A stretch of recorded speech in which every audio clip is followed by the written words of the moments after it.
नमस्कार, आप देख रहे हैं आज की सुर्खियां। सुप्रीम कोर्ट ने कथित दिल्ली शराब घोटाले में केंद्रीय जांच ब्यूरो और ईडी द्वारा जांच किए गए मामलों में मनीष सिसोदिया को नियमित जमानत दे दी। करीब 17 महीने बाद सिसोदिया जेल से बाहर आएंगे। Justice B R. गवई और के.वी. विश्वनाथन की पीठ ने कहा कि इन मामलों में जमानत मांगने के लिए उन्हें ट्रायल कोर्ट में धकेलना इंसाफ का मखौल होगा। अदालत ने जांच एजेंसियों के रवैये की तीखी आलोचना की है। अदालत ने सिसोदिया को 2 जमानतदारों के साथ 10 लाख रुपए का जमानत बांड भरने, अपना पासपोर्ट जमा करने और जांच अधिकारी के सामने सप्ताह में 2 बार सोमवार और गुरुवार को रिपोर्ट करने का निर्देश दिया।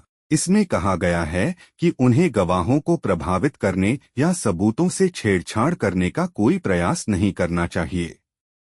सुप्रीम अदालत ने 6 अगस्त को इस मामले में अपना फैसला सुरक्षित रख लिया था। अदालत ने मनीष सिसोदिया को दिल्ली सचिवालय या मुख्यमंत्री कार्यालय जाने से प्रतिबंधित करने के ईडी के अनुरोध को भी स्वीकार करने से इनकार कर दिया। सीबीआई और ईडी ने दलील दी थी कि याचिका सुनवाई योग्य नहीं है क्योंकि सिसोदिया को पहले ट्रायल कोर्ट से संपर्क करना होगा। यह तीसरी बार था जब सिसोदिया ने जमानत के लिए शीर्ष अदालत का दरवाजा खटखटाया था। पिछले साल 30 अक्टूबर को शीर्ष अदालत ने उन्हें जमानत देने से इनकार कर दिया था, लेकिन कहा था कि अगर मुकदमा अगले 6 से 8 महीनों में समाप्त नहीं होता है या कछुए की गति से आगे बढ़ता है तो उन्हें अपनी जमानत याचिका फिर से दायर करने की अनुमति होगी। चूंकि 6 महीने में मुकदमा शुरू नहीं हो सका, मनीष सिसोदिया ने देरी के आधार पर जमानत मांगी, लेकिन दिल्ली हाई कोर्ट ने 21 मई को उनकी याचिका खारिज कर दी। उन्होंने जून में शीर्ष अदालत का दरवाजा खटखटाया जब ईडी ने एक अवकाश पीठ को बताया कि वह जल्द ही 3 जुलाई तक चार्जशीट दायर करेगी। इस दलील को दर्ज करते हुए अदालत ने याचिका की योग्यता पर जाने से इनकार कर दिया। पिछले महीने सिसोदिया ने 21 मई के हाई कोर्ट के आदेश के खिलाफ अपनी तीसरी याचिका दायर की। मनीष सिसोदिया को जमानत देते हुए सुप्रीम कोर्ट ने कई टिप्पणियां की हैं। हाई कोर्ट और ट्रायल कोर्ट जमानत के मामले में सुरक्षित खेल रहे हैं।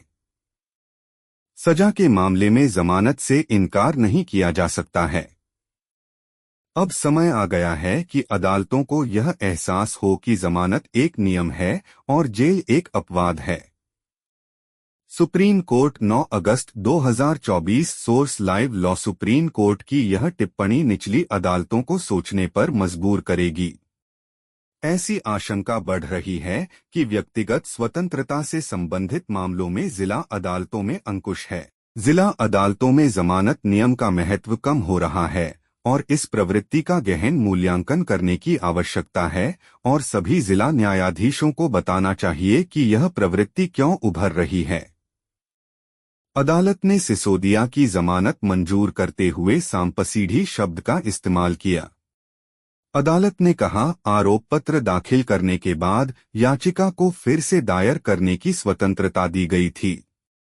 अब सिसोदिया को निचली अदालत और फिर हाई कोर्ट में भेजना सांप और सीढ़ी का खेल खेलने जैसा होगा। यह इंसाफ का मखौल होगा कि उन्हें पद से हटा दिया जाए। आर्टिकल 21 का उल्लंघन। सुप्रीम कोर्ट की बेंच ने सिसोदिया को जमानत देते हुए टिप्पणी की, समय के भीतर मुकदमा पूरा होने की कोई दूर दूर तक संभावना नहीं है और मुकदमे को पूरा करने के उद्देश्य से उसे सलाखों के पीछे रखना अनुच्छेद 21 के उल्लंघन के अलावा कुछ नहीं होगा। आज की सुर्खियों में इतना ही। धन्यवाद। हमारा चैनल भारत हिंदी सब्सक्राइब करें।